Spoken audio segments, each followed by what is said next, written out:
ये अपना Arduino software जो है ये है, तो ये पूरा कैसे वर्क करता है इसको समझ लेते हैं अपन इसके अंदर।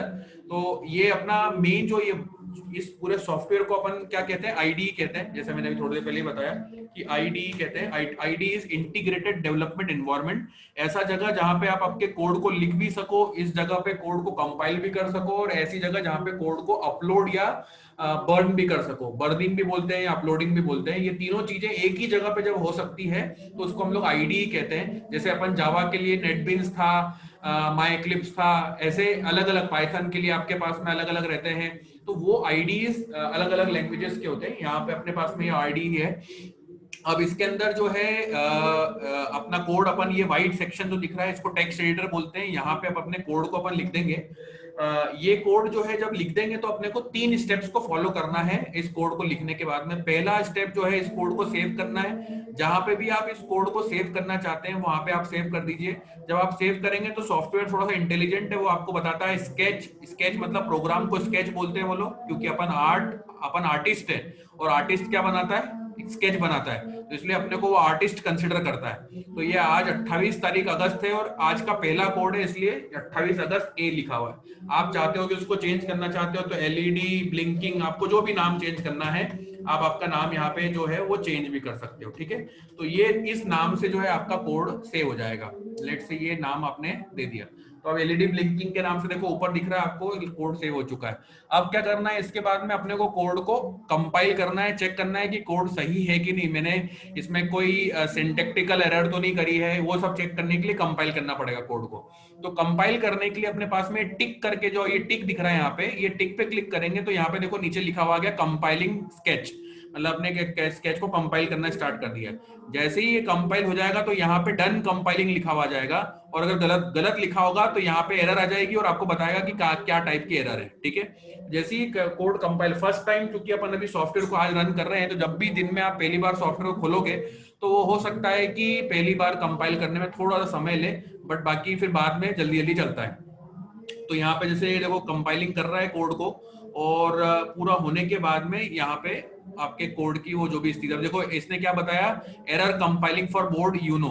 अब अपने को क्या है, यहाँ पे चेक करना पड़ेगा कि ऑर्डिनो यूनो जो है इसके अंदर अपने को ऑर्डिनो यूनो को सिलेक्ट करना पड़ेगा। यहाँ पे बोर्ड और Arduino block Arduino AVR, yes Arduino Uno है, और इसको एक बार सिलेक्ट भी कर दिया मैंने। और इसके बाद में मैंने यहाँ पे एक बार वापस वेरीफाई करने के लिए देखा कि क्या हो रहा है, देखता हूँ। ऑडियो यूनो को पकड़ने में बहुत दिनों बाद मैं भी इस सॉफ्टवेयर पे कर रहा हूँ, क्योंकि मैंने अभी बीच में ये ऑडियो ब्लॉक और ऐसा करके कुछ करा था, तो कुछ इशू कर रहा है, एक बार चेक करना पड़ेगा। और बाकी जो नॉर्मली तरीका है ना बेटा, वो यही है कि आपको यहीं से ही इसको कंपाइल करना पड़ता है। नॉर्मली कोड में कोई एरर नहीं है, इसलिए यहाँ पे डन कंपाइलिंग आ जाना चाहिए। अभी एक बार और मैं चेक कर लूंगा दूसरे सॉफ्टवेयर पे, बट यहाँ पे डन कंपाइलिंग एक बार पूरा चलाता है तो उसके बाद में बताया था। ये अभी चूंकि उसमें कुछ नैनो को उसका सॉफ्टवेयर उसको नहीं मिल रहा है, क्या मिल रहा है, एक बार थोड़ा सा मुझे इसको देखना पड़ेगा क्या हो रहा है, उसके हिसाब से बताओ। तो यहाँ पे डन कंपाइलिंग हो गया। उसके बाद में आपको थर्ड स्टेप जो फॉलो करनी है वो यहाँ पे ये जो एरो दिख रहा है इसको अपलोड वाला बटन दबाना है। पर अपलोड के करने के पहले क्या चीज चेक करना पड़ेगी, पहली बात तो ये कि आपको ये चेक करना पड़ेगा कि आपका बोर्ड सही सिलेक्टेड है कि नहीं। जैसे ऑर्डिनो यूनो सिलेक्ट कर रहे हो तो यूनो के नाम होना चाहिए, नैनो कर रहे हो तो नैनो होना चाहिए। और भी बहुत सारे बोर्ड है आपके पास में, जैसे मेगा है, मिनी है, ये जनरली इतने सारे तो अवेलेबल इंदौर में होते नहीं है। जनरली नैनो अवेलेबल होता है, यूनो अवेलेबल होता है, और मेगा अवेलेबल होता है। तो इनमें से जो भी आपके पास में उसको सिलेक्ट कर लो प्रॉपरली। और जैसे ही आप आपके ऑर्डिनो बोर्ड को यूएसबी के थ्रू कनेक्ट करोगे कहीं पे आपके लैपटॉप के ऊपर, तो यहाँ पे उसके करस्पॉन्डिंग एक यूनिक पोर्ट जनरेट करके दिखाएगा। जैसे ये मेरे लैपटॉप के ये 2 परमानेंट पोर्ट है, इसलिए जब भी मैं इनको चालू करूंगा 3-4 तो दिखेंगे ही, बट जब मैं ऑर्डिनो को कनेक्ट करूंगा इस समय तो ये एक नया मुझे पोर्ट जनरेट करके दे देगा। जो भी नाम रहेगा वो पोर्ट मुझे नया पोर्ट 5, 6, 7 जो भी अलग अलग कंप्यूटर में अलग अलग नाम से आ सकता है, वो नया जो पोर्ट मेरे पास में आएगा उसको मुझे टिक करना है। जैसे मैंने 4 को जैसे टिक करा ना, तो ऐसे ऐसे उसको टिक करना रहेगा मुझे। तो ये 2 प्रोसेस करना रहेगी, एक तो बोर्ड का सिलेक्शन और दूसरा बोलते हैं कॉम पोर्ट का सिलेक्शन। कॉम पोर्ट वो पोर्ट होता है जहां से आपका कोड कोड ट्रेवल होके जाएगा उस बोर्ड के अंदर, तो ये आपको सॉफ्टवेयर को बताना पड़ता है कि कौन से पोर्ट से मैं कोड को भेजूं, ये आपको पहले बताना पड़ता है। वो पोर्ट बता दिया, फिर दूसरा आपने बता दिया किस टाइप के बोर्ड पे भेजना है, ये बता दिया आपने, 2 चीज बता दी। अब इसके बाद में आपको यहाँ से अपलोड करना रहेगा। आप जैसे अपलोड करेंगे तो यहाँ पे वो जो कंपाइलेशन एरर अभी चूंकि आएगी तो अभी एरर दिखाएगा वो, बट एरर नहीं रहेगी तो डायरेक्टली आपके उस बोर्ड पे वो अपलोड के ऊपर यहाँ पे अपलोडिंग लिखा हुआ आ जाएगा और उसके बाद में डन अपलोड आ जाएगा। उसके अंदर डन अपलोड लिखा हुआ आ गया, अगर नीचे कोई रेड लाइन नहीं है और डन अपलोड लिखा हुआ आ गया, मतलब आपका कोड जो है वो हार्डवेयर में जा चुका है। आपको फिर उसके बाद में हार्डवेयर को चेक करना है कि वो कैसे काम कर रहा है। ठीक है, ये इतनी बात जो है ये हर बार फॉलो करनी, कोड को सेव करना है, कोड को कंपाइल करना है, उसके बाद में अपलोड करना है, ये 3 चीजें करना है। और जो 2 काम बताए, एक तो बोर्ड का सिलेक्शन और पोर्ट का सिलेक्शन, ये जैसे एक बार आपने जब सॉफ्टवेयर खोला तो आप भले ही 25 बार कोड चलाओ, ये काम एक ही बार करना पड़ेगा, बोर्ड का सिलेक्शन और पोर्ट का सिलेक्शन, है ना।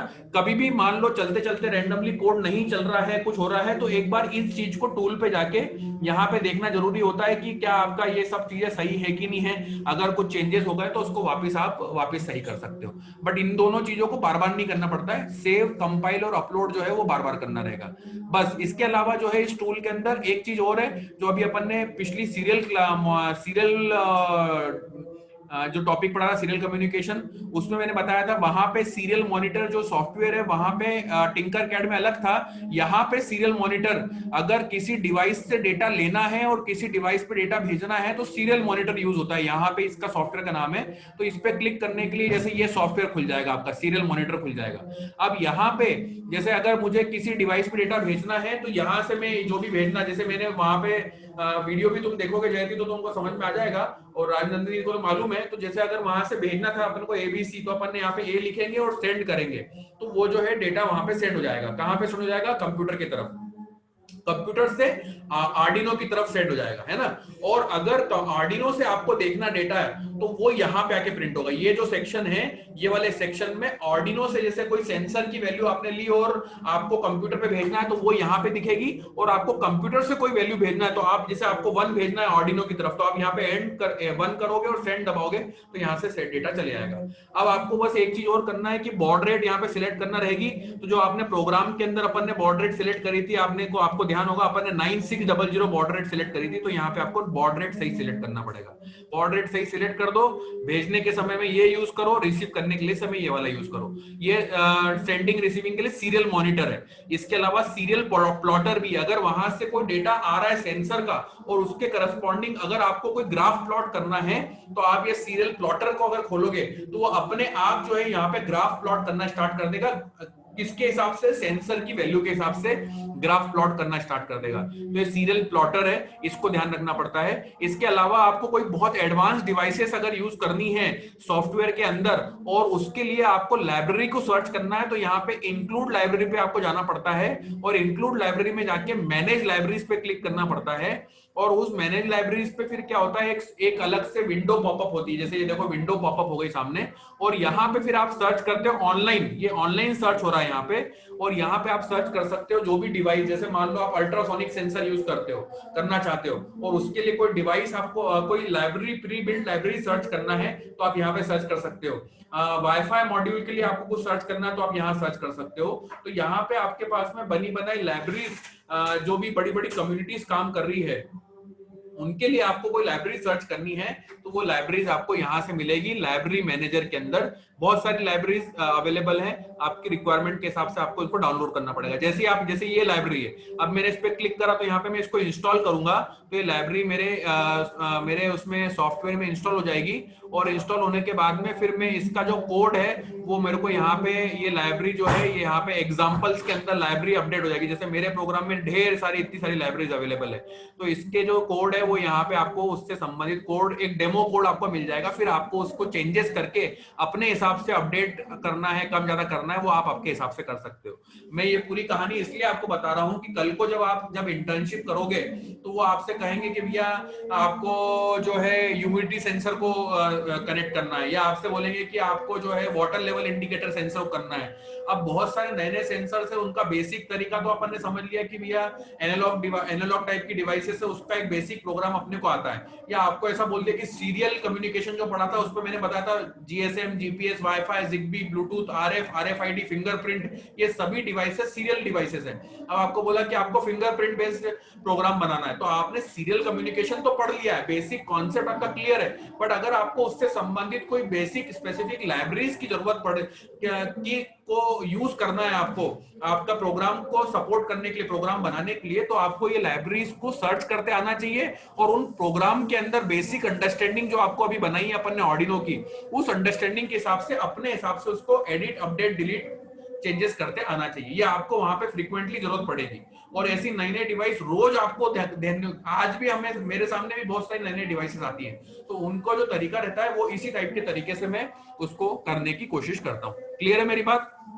बाकी तो यहाँ पे ये जो ये जितने भी फीचर्स थे कोई बहुत ज्यादा काम के नहीं, वो वेरीफाई, अपलोड और ये सब वही वाला काम है। यहाँ पे कमेंट वमेंट लगाना और ये वो उसके पूरे बेसिक वाले काम है। और ये प्रेफरेंसेस जो है यहाँ पे आपको जैसे इसका फॉन्ट वॉन्ट बढ़ाना है, कम ज्यादा करना है, तो ये सब चीजें यहाँ पे होती है प्रेफरेंसेस के अंदर। तो ये पूरा की पूरा सॉफ्टवेयर का मैंने आपको एक अपडेट बताया कि जो आपको नॉर्मली यूज करना पड़ेगा आगे जाके जब भी आप प्रोग्राम बनाओगे। और अपने को जैसे मान लो प्रोग्राम आपने बनाया, तो यहाँ का ये प्रोग्राम कॉपी करा, और अगर आपको टिंकरकैड में सिमुलेट करना है तो सिमुलेट वहां यहीं से कॉपी करके वहां पे पेस्ट कर दो, तो वहां पे सिमुलेशन भी हो जाएगा अगर वो सपोर्ट कर रहा है तो। जैसे अभी अपने बेसिक जितने भी काम थे सीरियल कम्युनिकेशन तक के, वो उससे सपोर्ट करे तो वहां पे अपन ने उसको चला के भी देखा। अब अगर एडवांस वाले करना है, वाईफाई ओरिएंटेड और वाले करना है, तो वहां पे वो सिमुलेशन अलाउ नहीं करेगा। तो इसलिए अपने को, इसलिए मैं कह रहा हूँ कि अपन उसको फिर हार्डवेयर पे लाइव करके चला के देखें। ठीक है?